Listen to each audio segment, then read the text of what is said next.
Hello everyone, welcome to you all in Kirosha nursing academy. एक बार फिर से आपका स्वागत है किरोशा नर्सिंग एकेडमी में।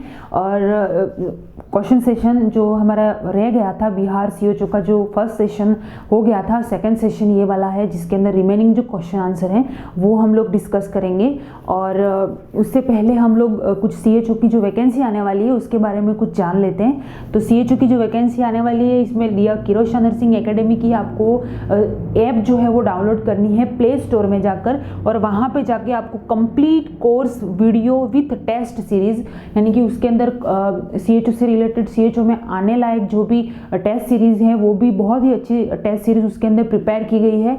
तो उसके टेस्ट सीरीज भी आप ज्वाइन कर सकते हैं और पूरा कोर्स अगर आप परचेज करना चाहते हैं तो भी कर सकते हैं। बहुत ही ईजी लैंग्वेज में अच्छे से उसमें सब चीज़ें पढ़ा के रखी हैं। तो आप आज ही जाइए और किरोशा नर्सिंग एकेडमी की ऐप जो है वो डाउनलोड कीजिए और कोर्स को परचेज कर सकते हैं। सिर्फ 2999 के अंदर कोर्स अवेलेबल है, ठीक है। और एक और आपके लिए एक न्यूज़ है, टेस्ट सीरीज की जो रेट है वो हमने एकदम मिनिमम रखी है ताकि किसी को भी परचेज करने में कोई भी प्रॉब्लम नहीं हो। और जो सीएचओ का एग्जाम आने वाला है उसके लिए बहुत ही ज़्यादा हेल्पफुल होने वाली है ये टेस्ट सीरीज। तो आप आज ही परचेज कर लीजिए टेस्ट सीरीज जो है, क्योंकि ये लिमिटेड ऑफर जो है वो लिमिटेड टाइम तक ही होगा। उसके बाद फिर इसकी फीस जो है वो बढ़ा दी जाएगी। इसलिए आज ही आप ऐप अगर डाउनलोड नहीं की है तो डाउनलोड कर लीजिए और टेस्ट सीरीज परचेज कर लीजिए और टेस्ट देना स्टार्ट कर दीजिए, जो आपके एग्जाम के अंदर बहुत ही ज़्यादा हेल्पफुल होने वाला है। तो सिर्फ 39 रुपीज़ में ही टेस्ट अवेलेबल है, लिमिटेड ऑफर है, मैं बार बार बोल रही हूँ। उसके बाद कुछ टाइम बाद इसकी फीस जो है वो हम लोग बढ़ा देंगे, लेकिन अभी जो है उसकी फीस बिल्कुल एकदम लो प्राइस हमने रखी है 39 रुपीज़। तो आप जल्दी से जाइए और परचेज कर लीजिए। ओके, तो हमारा जो सेशन जो बाकी था वो हम स्टार्ट करते हैं। आपके सामने पहला क्वेश्चन है, बहुत ही इजी है, और ये जो क्वेश्चन है वो बिहार सीएचओ में आए हुए हैं। तो अगले जो सीएचओ के एग्जाम आ रहे हैं उसके अंदर भी आने के जो चांसेस है वो बहुत ही ज़्यादा हैं, ठीक है। तो स्टार्ट करते हैं। सबसे पहला क्वेश्चन पढ़ते हैं, in ovulation which hormone is responsible. बहुत ही इंपॉर्टेंट क्वेश्चन है, एम्स के पर्पज से भी, किसी भी एग्जाम के पर्पज से क्वेश्चन जो है वो इंपॉर्टेंट क्वेश्चन है। तो in ovulation which hormone is responsible, ovulation में कौन सा जो हार्मोन है जो रिस्पॉन्सिबल होता है ऐसा पूछा गया है। तो इसके अंदर ऑप्शंस हैं FSH, LH, ACTH, both A and C। ये चार ऑप्शन है, चारों में से कौन सा राइट आंसर है जल्दी से आप आंसर कर दीजिए। इसके अंदर बहुत ही इंपॉर्टेंट क्वेश्चन है, कौन सा हार्मोन ओवुलेशन के लिए रिस्पॉन्सिबल होता है। तो ओवुलेशन के लिए जो रिस्पॉन्सिबल हार्मोन होता है वो कौन सा होता है, LH। LH का मतलब होता है ल्यूटिनाइजिंग हार्मोन, जो होता है वो ओवुलेशन के लिए रिस्पॉन्सिबल होता है।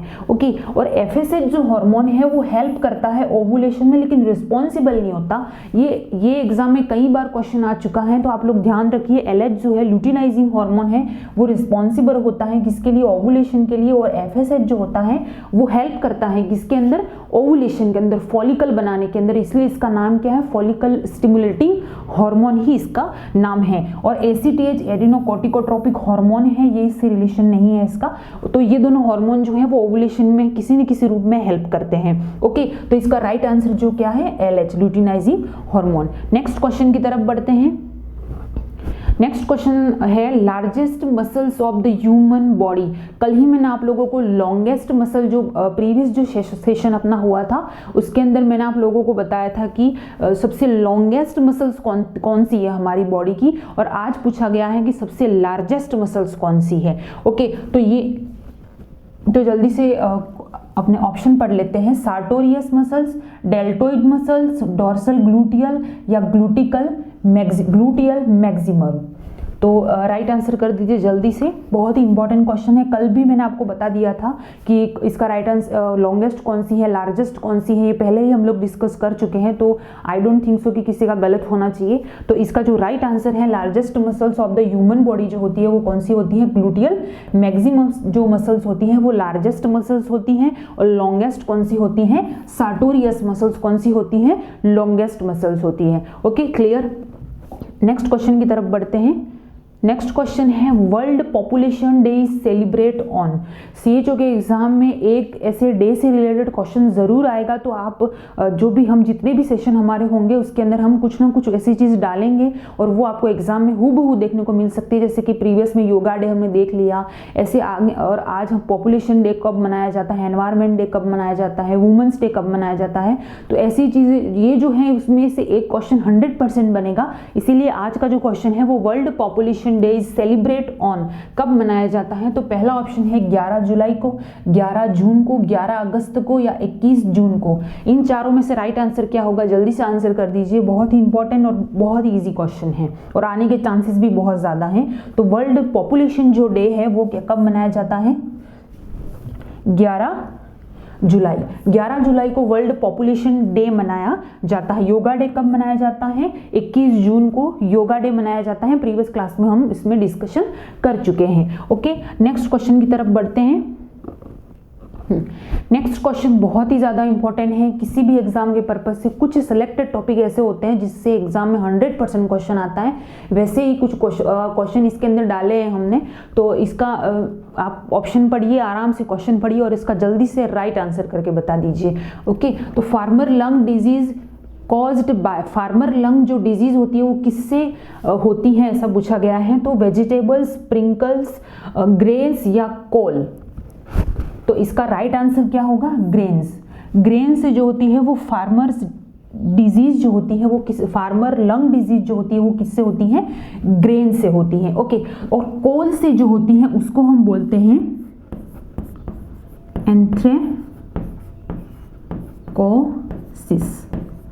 कोल से जो होती है उसको बोलते हैं एंथ्रेकोसिस बोलते हैं। और ग्रेन से फार्मर लंग्स डिजीज होती है, याद रखना इंपॉर्टेंट है एग्जाम के पर्पज से। ओके, दो टर्म्स और आती हैं जैसा कि आपने सुना होगा, एक आती है बाइसिनोसिस और बेगोसिस।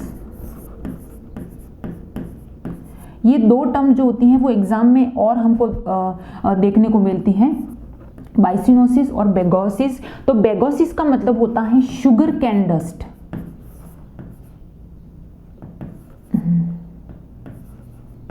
Sugar cane dust.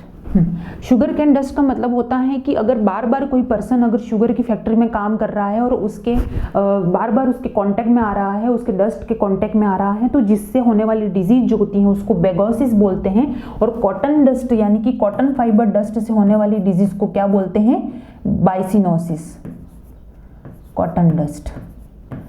ठीक है, एक होता है सिडेरोसिस।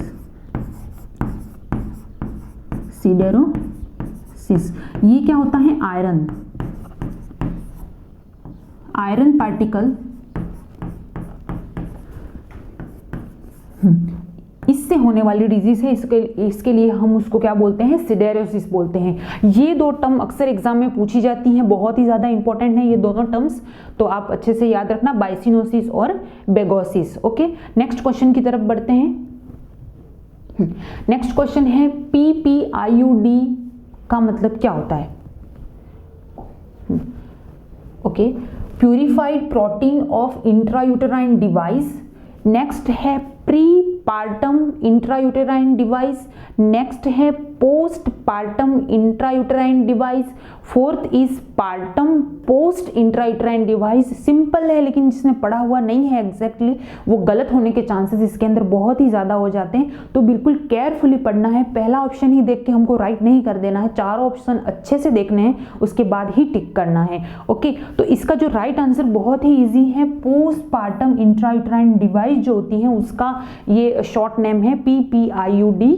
बहुत ही ईजी है, इजी लेवल में है, लेकिन ऐसे इजी क्वेश्चन ही CHO के अंदर आते हैं, लेकिन हम जल्दबाजी में उस क्वेश्चनों को क्या करते हैं, गलत कर देते हैं। इसलिए ध्यान से पढ़ना है, उसके बाद ही आंसर करना है। ओके, तो चलिए नेक्स्ट क्वेश्चन की तरफ बढ़ते हैं। Which disease occur by long term exposure to cold dust.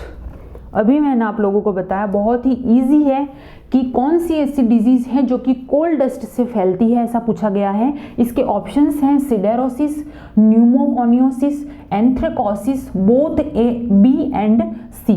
तो इसका जो राइट आंसर होगा बहुत ही इजी है, अगर आप थोड़ा सा दिमाग लगाओगे तो इजी क्वेश्चन है। तो इसका जो राइट आंसर होगा वो क्या होगा, बी एंड सी, ये दोनों ऑप्शन इसके अंदर राइट आंसर है। न्यूमोकोनियोसिस और एंथ्रेकोसिस, ये दोनों ही इसके नाम हैं। किसके, जो कोल डस्ट होता है उससे होने वाले ये दोनों डिजीज हैं, दोनों नाम हैं, एंथ्रेकोसिस और न्यूमोकोनियोसिस इसके नाम है। तो इसका राइट आंसर ये है। सिडोरोसिस मैंने बता दिया आप लोगों को कि आयरन की फैक्ट्री में जो काम करते हैं उससे होने वाले जो भी डिजीज होती हैं उसको हम सिडोरोसिस बोलते हैं। ओके, नेक्स्ट क्वेश्चन की तरफ बढ़ते हैं। नेक्स्ट क्वेश्चन पढ़िए जल्दी से। Which of the following method is used in visual examination. Visual examination जो करते हैं उसमें कौन सा मेथड यूज किया जाता है। विजुअल एग्जामिनेशन पूछा है इसका, पाल्पेशन, इंस्पेक्शन, परकशन, ऑस्कल्टेशन। जल्दी से इसका राइट आंसर बता दीजिए। बहुत ही इजी है और एग्जाम में पूछा ही जाता है। तो इसका राइट आंसर क्या होगा, इंस्पेक्शन। हमें विजुअल देखकर पता लगाना, विजुअल का मतलब होता है देखना, देखकर पता लगाना कि जैसे किसी की पिंपल्स हो रहे हैं या रैशेज वगैरह हैं या कोई साइन प्रेजेंट है तो हम उसको देख रहे हैं, इंस्पेक्शन से पता लगा रहे हैं कि इसमें कुछ न कुछ प्रॉब्लम है, वो रेड रैशेज दिख रहे हैं हमको या पिंपल्स दिख रहे हैं, तो इसको क्या बोलते हैं हम, इंस्पेक्शन बोलते हैं। ओके, तो इसका राइट आंसर क्या होगा, इंस्पेक्शन। अब हम लोग देख लेते हैं कि नॉर्मल जो अपने एग्जामिनेशन की जो स्टेप्स होती हैं वो कौन कौन सी होती हैं। ओके, तो नॉर्मल एग्जामिनेशन की जो स्टेप्स होती हैं वो कौन सी होती हैं, inspection, palpation, percussion and auscultation. Okay, ये नॉर्मली जो अपने एग्जामिनेशन करते हैं उसकी ये 4 स्टेप्स हैं। बहुत ही ईजी है, सबको पता ही होगा, बहुत ही ईजी क्वेश्चन है ये। तो नेक्स्ट क्वेश्चन की तरफ बढ़ते हैं हम। Which site is used for BCG vaccination. BCG जो वैक्सीनेशन एट बर्थ में लगाई जाती है बेबी को, वो कौन सी साइट पे लगाई जाती है, ऐसा पूछा गया है। Left lower arm, right lower arm, left upper arm या राइट अपर आर्म। तो इसका राइट आंसर जल्दी से कर दीजिए, बहुत ही इंपॉर्टेंट क्वेश्चन है, एग्जाम में पूछा भी गया है पहले CHO के एग्जाम में। तो BCG वैक्सीनेशन जो सबको पता है कि लेफ्ट अपर आर्म के अंदर BCG का वैक्सीनेशन लगाया जाता है। कब, कहाँ लगाया जाता है, लेफ्ट अपर आर्म के अंदर BCG का वैक्सीनेशन जो होता है वो लगाया जाता है। बहुत ही इजी क्वेश्चन है और एग्जाम के पर्पज से इंपॉर्टेंट है, CHO के एग्जाम के पर्पज से। ओके, नेक्स्ट क्वेश्चन की तरफ बढ़ते हैं। Human organ is discarded in which bag according to BMW। Biomedical waste management के हिसाब से जो ह्यूमन एनाटॉमिकल जो भी डिस्कार्डेड ऑर्गन होते हैं, ऑर्गन को कट कर दिया गया, उनको किस बैग में डाला जाता है, ऐसा पूछा गया है। तो ऑप्शंस है yellow, red, white and black. तो इसका जो राइट आंसर क्या होगा, येलो कलर के बैग के अंदर जो भी जितने भी एनाटॉमी यानी कि जो भी ऑर्गन कट कर दिए गए हैं या ऐसी चीजें जो होती हैं वो किसमें, येलो के अंदर डाली जाती है। ओके, और रेड के अंदर जितनी प्लास्टिक की जो चीजें होती है, प्लास्टिक की बोतल होती हैं, वो सारी चीज किस में डाली जाती हैं, रेड के अंदर डाली जाती हैं। ओके, और ब्लू के अंदर शार्प कांच के जो आइटम होते हैं वो इसके अंदर डाले जाते हैं। ब्लैक के अंदर जितने भी वेस्ट, अदर वेस्ट जो होते हैं वो सारी चीज़ें किसमें, ब्लैक के अंदर डाली जाती हैं। और जो निडल शार्प निडल जो होती है उसका जो कंटेनर होता है वो कौन से कलर का होता है, वाइट कलर का होता है। इंपॉर्टेंट है, बायोमेडिकल वेस्ट पे एक क्वेश्चन जरूर आता है एग्जाम के अंदर, तो आप उसे अच्छे से देख लीजिएगा। ओके, नेक्स्ट क्वेश्चन की तरफ बढ़ते हैं। नेक्स्ट क्वेश्चन है minimum ANC visit according to WHO। Most favourite question है CHO के लेवल का। Minimum ANC visit according to WHO 5 visit, 3, 4 या 2 विजिट। बहुत ही इजी है, 4 विजिट होती हैं, कोई 12 बताता है, कोई 3 बताता है, ऐसा नहीं है। 4 एग्जैक्ट, इसका आंसर 4 ही, अगर आप 4 लिखोगे तो ही आपका आंसर राइट होगा। 4 visit according to WHO right answer है। Okay, next question, full form of VVM। VVM का फुल फॉर्म क्या होता है? ऑप्शन है vaccine monitor, vaccine vial monitor, viral vaccine monitor, virtual vial monitor. तो इसका राइट आंसर क्या होगा?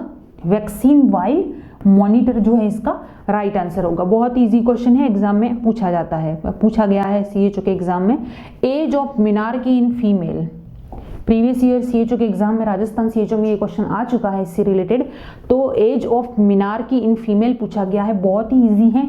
तो 13 ईयर इसका आंसर है, यानी कि 13 साल की जो उम्र होती है वो कौन सी होती है, मिनार्की की उम्र होती है। यानी कि जो प्यूबर्टी का जो स्टेज होता है मिनार्की का, वो स्टार्ट कब होता है, 13 साल की उम्र में स्टार्ट होता है। एग्जैक्ट आंसर है, याद रखना है, 16, 15, 14 ऐसा आंसर नहीं है, सिर्फ 13 इसका आंसर है। बहुत ही इजी है, लेकिन एग्जाम में पूछा हुआ क्वेश्चन है और पूछा जा सकता है ऐसा क्वेश्चन है। ओके, तो 13 ईयर इसका राइट आंसर है। ओके, और आपको पता ही होगा कि फर्स्ट प्यूबर्टी की फर्स्ट जो स्टेज होती है वो थैलार्की होती है, यानी कि एक्सिलरी जो हेयर ग्रोथ होते हैं उसको थैलार्की बोलते हैं। तो ये बहुत इंपॉर्टेंट क्वेश्चन है, आप याद रखिएगा। नेक्स्ट क्वेश्चन है पेंटावेलेंट वैक्सीन कंसिस्ट एक्सेप्ट। पहले पेंटावेलेंट वैक्सीन जो होती है वो पेंटा का मतलब होता है 5 वैक्सीन से मिलकर बना हुआ होता है, इसलिए इसको पेंटावेलेंट वैक्सीन बोलते हैं। तो इसमें पूछा गया है कि कौन सा इसके अंदर नहीं आता है, तो Hib vaccine, mumps, DPT, hepatitis B. 100% ये क्वेश्चन सीएचओ के एग्जाम में आया हुआ है और आएगा भी आगे भी, और इम्पॉर्टेंट क्वेश्चन है क्योंकि ये मतलब जिस लेवल पे वो लोग कम्युनिटी हेल्थ ऑफिसर को ले रहे हैं, तो ये सब चीज़ें तो पता ही होनी चाहिए। बहुत ही इजी क्वेश्चन है ये। तो इसका जो राइट आंसर क्या होगा, इसका राइट आंसर मम्स इसके अंदर इंक्लूडेड नहीं है। मम्स इसके अंदर इंक्लूडेड, क्योंकि एक्सेप्ट पूछा गया, ये जरूर पढ़ना है एग्जाम के अंदर, एक्सेप्ट पूछा गया है क्या नहीं पूछा गया है, ये सारी चीजें याद रखना जरूरी है। तो मम्स जो होता है वो इसके अंदर इंक्लूडेड नहीं होता है, बाकी हिब, डीपीटी और हेपेटाइटिस बी इसका राइट आंसर है। ओके, नेक्स्ट क्वेश्चन है snow storm appearance show in X-ray which disease called. ऐसी कौन सी डिजीज है जिसके अंदर snow storm appearance, grapes like structure, ये सारी चीजें देखने को मिलती हैं। तो इसके ऑप्शंस हैं न्यूमोनिया, सिलिकोसिस, हाइड्रेटिफोम मोल या सीओपीडी। बहुत इजी क्वेश्चन है, जल्दी से इसका आंसर कर दीजिए। तो इसका राइट आंसर क्या होगा, हाइड्रेटिफोम मोल इसका राइट आंसर है। और एक बार और याद रखनी है कि हाइड्रेटिफोम मोल अगर किसी लेडी को होता है तो टिल 1 ईयर तक प्रेगनेंसी कंसीव नहीं करनी चाहिए, उसके बाद ही प्रेगनेंसी कंसीव करनी चाहिए, नहीं तो फिर से होने के इसके चांसेस बहुत ज़्यादा होते हैं। इसके अंदर क्या होता है, जो यूएसजी हम करते हैं तब उसके अंदर स्नो स्ट्रॉम अपीयरेंस या फिर इसके अंदर ग्रेप्स लाइक स्ट्रक्चर देखने को मिलती है। ओके, तो इसका राइट आंसर क्या होगा, हाइड्रेटिफोम मोल, बाकी इससे रिलेटेड नहीं है। नेक्स्ट क्वेश्चन है ब्रेस्ट फीडिंग वीक जो होता है वो कब ऑर्गेनाइज किया जाता है। बहुत ही इंपॉर्टेंट क्वेश्चन है एग्जाम के पर्पज से।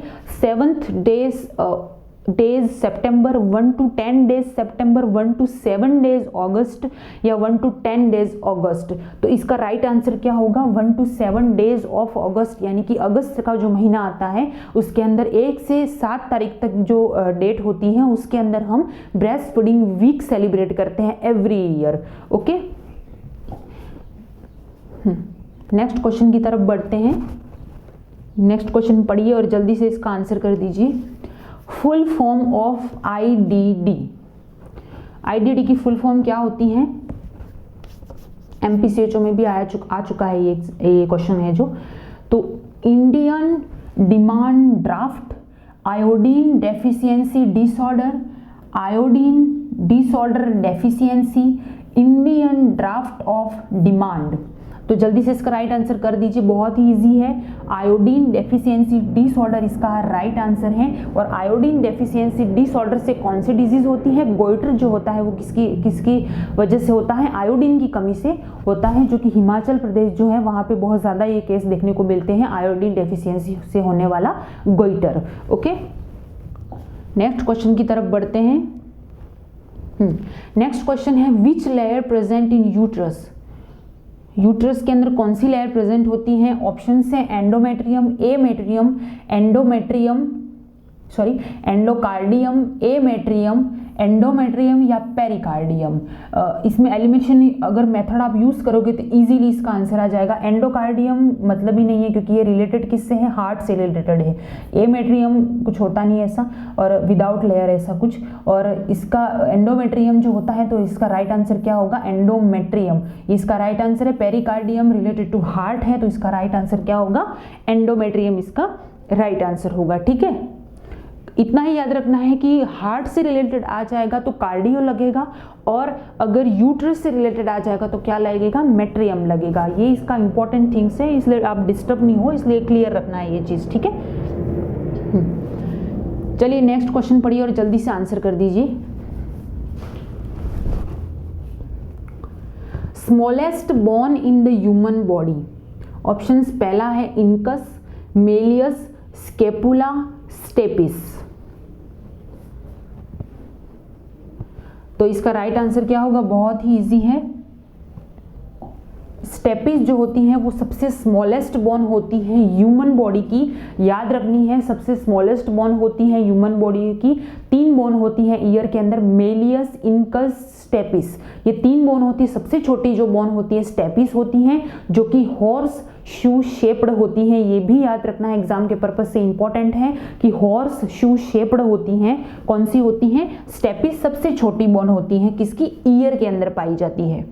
ओके, मेलियस, इनकस, स्टेपिस तीनों ईयर के अंदर पाई जाती हैं, सबसे छोटी स्टेपिस। नेक्स्ट क्वेश्चन है विटामिन B9 डेफिशिएंसी विच एनीमिया अकर।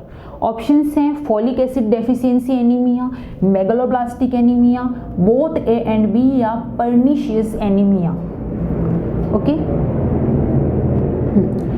तो इसका जो राइट आंसर होगा वो क्या होगा, जल्दी से आंसर कर दीजिए, बहुत ही ज़्यादा इंपॉर्टेंट क्वेश्चन है। विटामिन B9 डेफिशिएंसी से कौन सा डिजीज होती है, कौन सा एनीमिया होता है, तो इसका राइट आंसर क्या होगा, A एंड B दोनों इसके राइट आंसर है। Megaloblastic anaemia and folic acid deficiency anaemia होता है।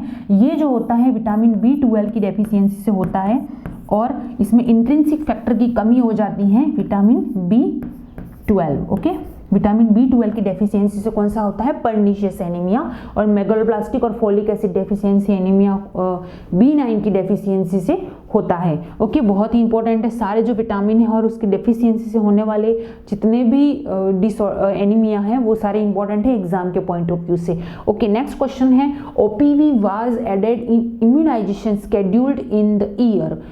ओरल पोलियो जो वैक्सीन है वो इम्यूनाइजेशन शेड्यूल के अंदर कब आया, ठीक है। तो इसका जो राइट आंसर है, ऐसी चीज़ें क्या होती हैं हमें फिक्स याद होनी चाहिए, क्योंकि इसमें कोई तुक्का नहीं चलता, और अगर आपने तुक्का मारा तो 100% गलत हो जाएगा। अगर आप श्योर हो तो ही इसका आंसर कीजिएगा। तो इसका जो राइट आंसर है OPV जो होती है वो कब हुआ था, 1979 के अंदर OPV जो होता है वो इम्यूनाइजेशन शेड्यूल के अंदर आया था। ये फिक्स क्वेश्चन है, ऐसे जो सेशन वगैरह होते हैं उनको अच्छे से याद रखना है, लिस्ट बना के याद रख लेना है ताकि कोई इसके अंदर कंफ्यूजन ना हो। ओके, नेक्स्ट क्वेश्चन की तरफ बढ़ते हैं। Chronic renal failure cause all of except. Chronic renal failure जो होता है, एक एक्यूट होता है, एक क्रॉनिक होता है। क्रॉनिक यानी कि लंबे समय तक चलता है। जो क्रॉनिक रीनल फेलियर, जो किडनियां होती हैं वो फेल हो जाती हैं, जिसको हम क्रॉनिक रीनल फेलियर कहते हैं, जो कि लंबे टाइम तक अगर वही सिचुएशन होती है तो उसे क्रॉनिक रीनल फेलियर कहते हैं, जिसके वो अपने साथ बहुत सारी और भी डिजीज कंडीशन को पैदा कर देता है, और सारे इलेक्ट्रोलाइट, मिनरल्स सारे उसके अंदर डिस्टर्ब हो जाते हैं। तो इसमें पूछा गया है कि कौन सा नहीं करता, क्रॉनिक रीनल फेलियर के अंदर कॉज है, बाकी सारे कॉज हैं लेकिन एक नहीं है। ओके, तो इसका इस ऑप्शंस के अंदर आता है हाइपरटेंशन, हाइपरकैलेमिया, हाइपोकैल्सीमिया या हाइपरकैल्सीमिया। ओके, हमेशा याद रखना है पोटेशियम और कैल्शियम हमेशा एक दूसरे के अपोजिट ही जाएंगे। अगर पोटेशियम बढ़ेगा तो कैल्शियम कम होगा, कैल्शियम बढ़ेगा तो पोटेशियम कम होगा, ऐसा अक्सर कंडीशन में देखा जाता है। तो आपको पता ही होगा हाइपरटेंशन होता है इसके अंदर, और हाइपरकैलेमिया भी होता है, पोटेशियम का लेवल बढ़ता है, और हाइपोकैल्सीमिया होता है क्योंकि ये बढ़ रहा है तो ये कम होगा, लेकिन हाइपरकैल्सीमिया कभी नहीं होता है। और इसके अंदर पूछा गया है एक्सेप्ट, तो इसका राइट आंसर क्या होगा, हाइपरकैल्सीमिया। बहुत ही इंपॉर्टेंट क्वेश्चन है। हाइपरकैल्सीमिया और हाइपरकैलेमिया, ये जो इलेक्ट्रोलाइट जो इम्बैलेंस का होता है वो एग्जाम के अंदर 100% इसका क्वेश्चन आता है, बहुत ही ज़्यादा इंपॉर्टेंट है। पोटेशियम तो one of the most important और मोस्ट फेवरेबल क्वेश्चन होता है एग्जामिनर का, जिससे रिलेटेड वो एक क्वेश्चन 100% एग्जाम के अंदर डालता ही है। ओके, नेक्स्ट क्वेश्चन है the test that is most specific for myocardial damage. Myocardial damage होता है उसका सबसे मोस्ट स्पेसिफिक टेस्ट, ये चीज़ पढ़ना बहुत ज़्यादा ज़रूरी है। मोस्ट स्पेसिफिक मायोकार्डियल डैमेज का टेस्ट कौन सा है? पहला है मायोग्लोबिन, CK-MB, ट्रोपोनिन I या CK। मसल से रिलेटेड कोई इश्यू हो तो इसके अंदर मायोग्लोबिन सबसे पहले बढ़ता है, लेकिन इसमें पूछा है, हमें स्पेसिफिक पूछा है, तो इसका स्पेसिफिक का राइट आंसर क्या होगा? Troponin I। कभी भी ट्रोपोनिन T नहीं करना है, बढ़ते सब हैं, लेकिन स्पेसिफिक पूछा गया है तो इसका राइट आंसर क्या होगा? मायोकार्डियल डैमेज के लिए ट्रोपोनिन I ही इसका राइट आंसर है। ओके, नेक्स्ट क्वेश्चन की तरफ बढ़ते हैं। बहुत ही इंपॉर्टेंट और इंटरेस्टिंग क्वेश्चन है, अक्सर गलत कर देते हैं हम, लेकिन हम आज के बाद गलत नहीं होगा आपका। Warm dry pink skin is seen in, इसमें पूछा गया, सारे शॉक्स दिए हुए हैं, न्यूरोजेनिक शॉक है, कार्डियोजेनिक शॉक है, एनाफाइलेक्टिक शॉक है, हाइपोवोलेमिक शॉक है। ओके, और इसके अंदर पूछा गया है कि वार्म ड्राई और पिंक स्किन किसके अंदर होती है? तो एक ही ऐसा शॉक है जिसके अंदर वार्म स्किन होती है, बाकी सारों के अंदर जो स्किन होती हैं पेशेंट की वो क्या होती है? टच करेंगे तो कूल लगेगी हमें, लेकिन एक ही ऐसा शॉक है जिसके अंदर जो स्किन है वो कैसी लगेगी? थोड़ी सी वार्म लगेगी। तो इसका जो राइट आंसर है वो क्या होगा? Neurogenic shock. न्यूरोजेनिक शॉक ही ऐसा शॉक है जिसके अंदर स्किन कैसी होती है? वार्म, ड्राई और पिंक, और यहीं से हमेशा क्वेश्चन बनता है और बच्चे इसी के अंदर गलत करते हैं, लेकिन इसका राइट आंसर क्या होगा? न्यूरोजेनिक शॉक है। बहुत ही इंपॉर्टेंट है, वेरी वेरी इंपॉर्टेंट, मैं लगा रही हूँ इसके ऊपर, एग्जाम में आने के चांसेस बहुत ही ज्यादा है यहां से। ओके, नेक्स्ट क्वेश्चन की तरफ बढ़ते हैं हम। Okay, antidote of iron, antidote की जितनी भी लिस्ट है वो हमारे ऐप पे आपको अवेलेबल मिलेगी, आप ऐप डाउनलोड कर लीजिए, आपको बहुत अच्छी अच्छी चीज़ें इसके अंदर अवेलेबल हैं। आप आज ही अगर नहीं की है तो मैं बार बार बोल रही हूँ कि ऐप डाउनलोड कर लीजिए, आपको बेस्ट कंटेंट मिलेगा। अगर आपको कोई भी क्वेरी हो तो आप मैसेज कर सकते हैं, कॉल कर सकते हैं, और आपको जो भी डिस्कशन करना है वो भी कर सकते हो। टेस्ट अवेलेबल है नॉर्सेट के लिए, CHO के लिए, सबके लिए टेस्ट इसके अंदर अवेलेबल है, बिल्कुल लो प्राइस के अंदर अवेलेबल है। तो आप जाइए, ऐप डाउनलोड कीजिए, और कोर्स परचेस करना है तो भी करिए। फ्री का कंटेंट भी इसके अंदर अवेलेबल है, वो भी आप एक बार देख सकते हैं, स्टडी कर सकते हैं। ओके, तो हम क्वेश्चन की तरफ आते हैं वापस कि एंटीडोट ऑफ आयरन, आयरन का एंटीडोट क्या होता है? बहुत इजी क्वेश्चन है, एग्जाम में बार बार पूछा गया है। तो आयरन का जो एंटीडोट होता है डीफेरॉक्सोमाइन आयरन का एंटीडोट होता है। एग्जाम के पॉइंट ऑफ व्यू से इंपॉर्टेंट है, एक एंटीडोट आपको जरूर पूछेगा एग्जाम में, ठीक है। फिसोस्टिग्माइन, फ्यूस्टिग्माइन जो होता है ये होता है एट्रोपिन का। सारे एंटीडोट आपको याद होने चाहिए, ठीक है। एट्रोपिन, और मॉर्फिन का क्या होता है? नैलेक्सोन, ठीक है। इंपॉर्टेंट है, जितने भी एंटीडोट की पूरी लिस्ट अवेलेबल है वहाँ पे आप जाइए और अच्छे से इसको स्टडी कीजिए, और हर एक एंटीडोट आपको याद होना चाहिए। अगर आप किसी भी एग्जाम के लिए प्रिपेयर कर रहे हैं तो नॉर्मली जो सबको पता होती है वो हमें भी पता होनी ही चाहिए। ओके, तो एंटीडोट बहुत ही ज़्यादा इंपॉर्टेंट है एग्जाम के पॉइंट ऑफ व्यू से। नेक्स्ट क्वेश्चन की तरफ बढ़ते हैं हम। In placenta previa characteristics of bleeding, बहुत ही इंपॉर्टेंट क्वेश्चन है एग्जाम में, कई बार हर एग्जाम में प्लेसेंटा के बारे में पूछा ही जाता है। प्लेसेंटा प्रीविया, एब्रप्शियो प्लेसेंटा, दोनों बहुत इंपॉर्टेंट चीज़ें हैं। दोनों के अंदर डिफरेंस आपको पता होना चाहिए कि किस में क्या होता है, क्योंकि इन दोनों में से एक क्वेश्चन जरूर एग्जाम के अंदर आता है। तो हम ऑप्शंस पढ़ते हैं। तो painless vaginal bleeding, painful vaginal bleeding, no bleeding, none of this. हमें इतना तो पता है कि ब्लीडिंग होती जरूर है, ये तो पता है, ठीक है। तो नो ब्लीडिंग तो गलती हो गया, नन ऑफ दिस है नहीं इसका आंसर। तो इन प्लेसेंटा प्रीविया पूछा है, तो दो चीजें मैंने आपको बताई कि placenta previa and abruptio placenta. तो प्लेसेंटा प्रीविया जो होती है इसके अंदर ब्लीडिंग होती है, लेकिन पेनलेस वजाइनल ब्लीडिंग होती है किसके अंदर?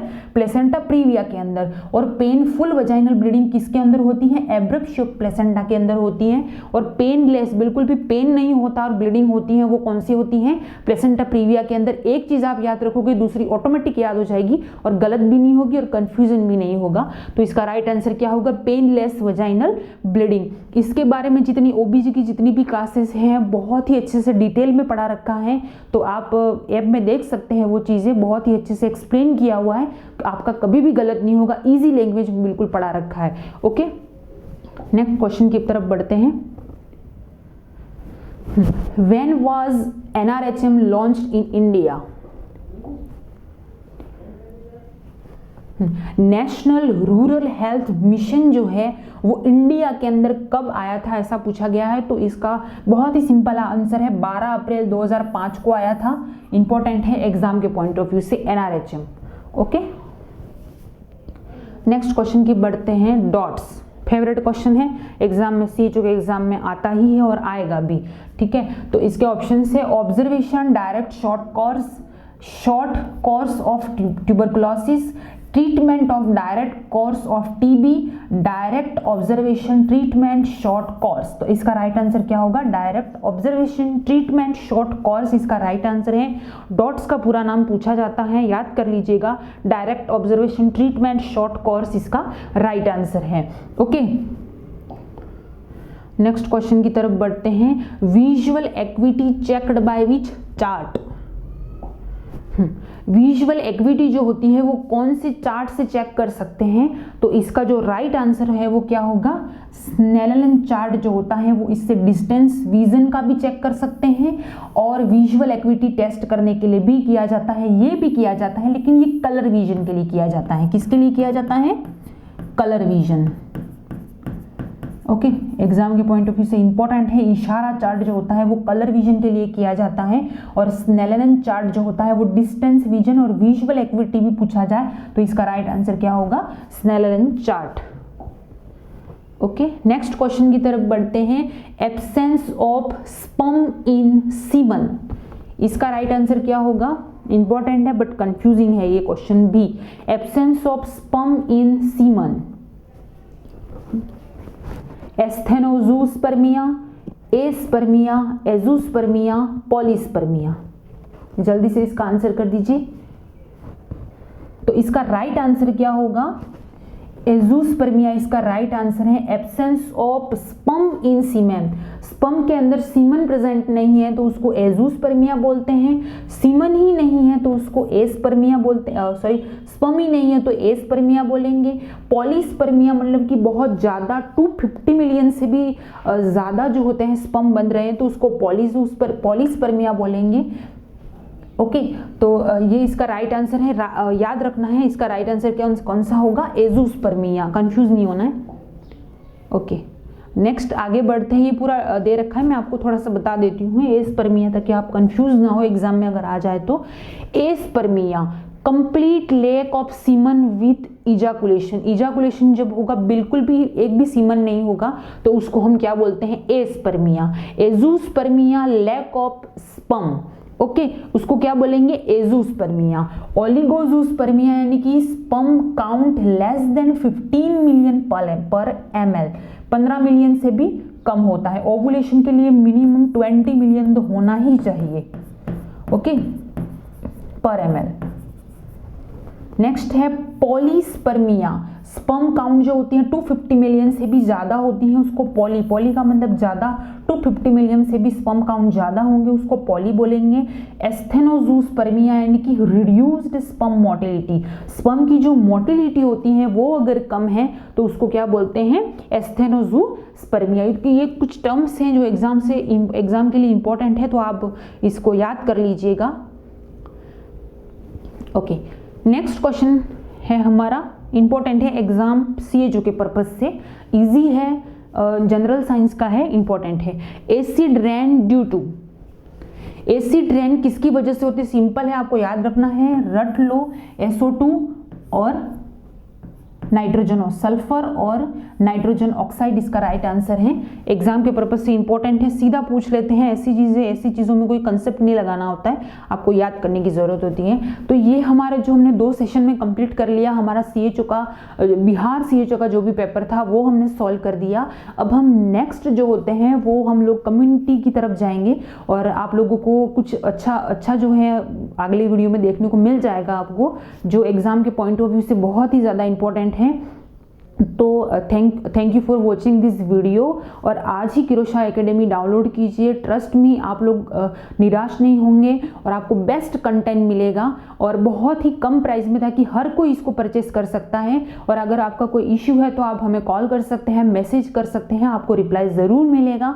टेस्ट सीरीज़ फ्री अवेलेबल है, उसको भी आप ले सकते हैं। आप ऐप डाउनलोड कर लीजिए, आपको फ्री टेस्ट सीरीज़ और बहुत ही अच्छी तरह से प्रिपेयर्ड की हुई टेस्ट सीरीज़ नॉर्थ सेट के लिए, जितने भी एग्जाम है CHO के लिए अलग से टेस्ट सीरीज़ अवेलेबल है, बिल्कुल 39 रुपीज़ में अवेलेबल है। आप डाउनलोड कीजिए, बहुत सारे टेस्ट पेपर आपको मिलेंगे और आपको ये एग्ज़ाम में बहुत ज़्यादा फ़ायदा कर सकते हैं। तो thank you for watching this video. अगर आपको पसंद आया होगा लाइक कीजिएगा, सब्सक्राइब कीजिएगा और बहुत ज़्यादा शेयर कीजिएगा हमारे चैनल को। So thank you.